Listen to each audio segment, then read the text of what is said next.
السلام علیکم۔ شہر میں ہر طرف بڑے بڑے اشتہار یعنی پوسٹرز لگے ہوئے تھے۔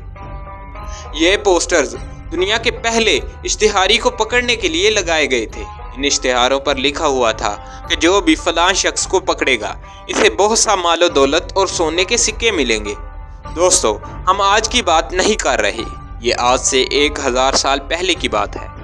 یہ دنیا کا پہلا اشتہاری یعنی وانٹڈ کون تھا اور اس کا جرم کیا تھا؟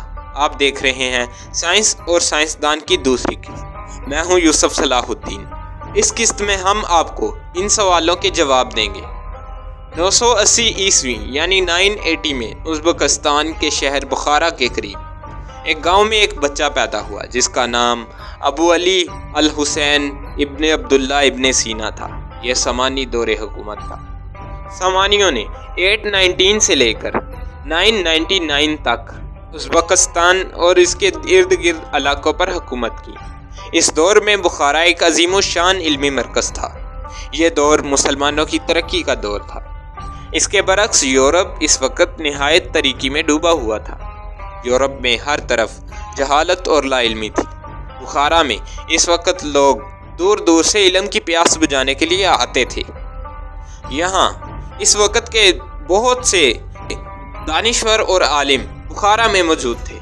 مشہور مسلمان سائنسدان الرازی بھی اس وقت بخارا میں ہی تھے۔ ابو علی سینا نے اس عظیم علمی دور میں آنکھ کھولی۔ 5 سال کی عمر میں انہیں قریبی مدرسے میں داخل کروا دیا گیا۔ ابو علی سینا نے 10 سال کی عمر تک قرآن مجید حفظ کر لیا تھا۔ اس کے بعد انہوں نے بخارا کے بڑے بڑے عالموں سے علم طب، علم نجوم اور علم ریاضی کی تعلیم حاصل کی۔ ریاضی کا علم انہوں نے ایک سبزی فروش سے سیکھا جو خود علم ریاضی میں یعنی میتھمیٹکس میں کمال کی مہارت رکھتا تھا۔ یہ سبزی فروش ہندوستانی تھا۔ دوستو، 14 سال کی عمر تک ابن سینا ان سبجیکٹس میں اتنے ماہر ہو گئے کہ کبھی کبھی ان کے ٹیچرز بھی ابو علی سینا کے سوالوں کا جواب دینے سے قاصر ہو جاتے تھے۔ ابو علی سینا نے دوسرے سبجیکٹس میں تو کمال کی مہارت حاصل کی ہی تھی، لیکن جس علم نے ان کی قابلیت کو اجاگر کیا وہ فلسفے کا علم تھا۔ اس دور میں ہر طرف ارسطو کے فلسفے کا راج تھا۔ ابو علی سینا نے جب ارسطو کی کتاب میٹا فزکس کو پڑھا تو اس کتاب کے معنی ابن سینا کی سمجھ میں نہ آ سکے۔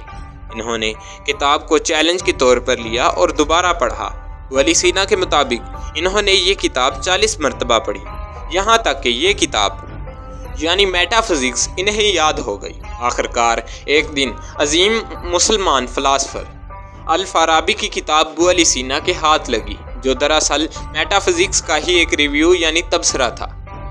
اس کتاب کو پڑھنے کے بعد ابن سینا کو میٹا فزکس کا ایک ایک لفظ سمجھ میں آ گیا۔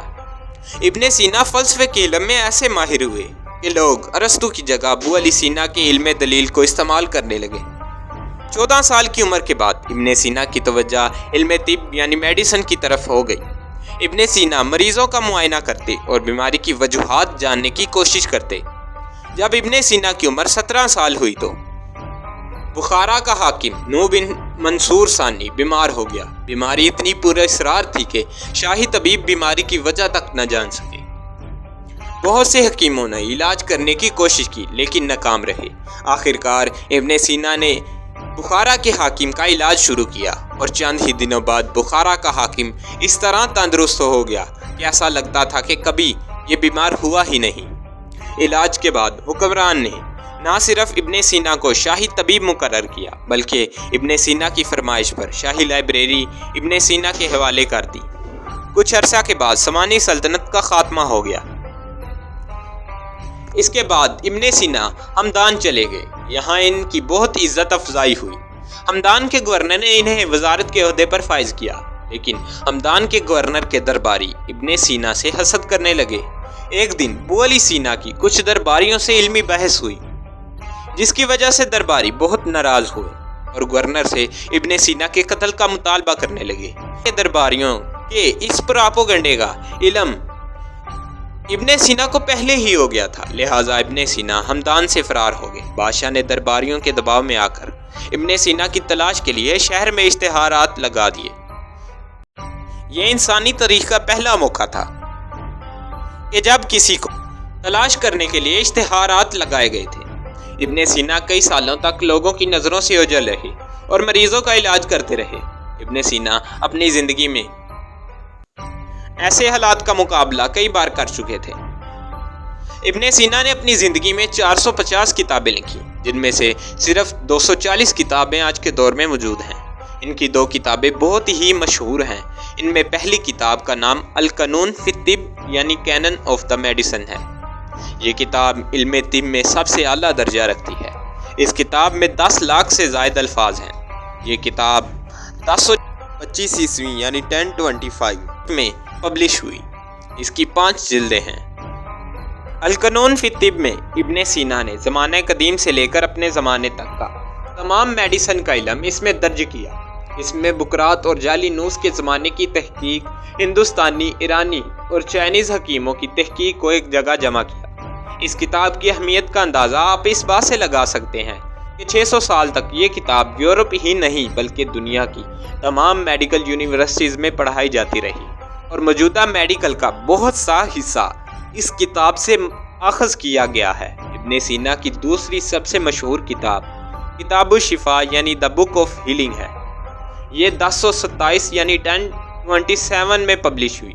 اس کتاب میں علم دلیل، ریاضی، میڈیسن اور فلسفے کو بیان کیا گیا ہے۔ یہ کتاب علم کا سمندر ہے۔ بہت سے ماہرین کا ماننا ہے کہ نیوٹن کے حرکت کے قوانین کی بہت سی تحقیق ابن سینا سے متاثر ہے۔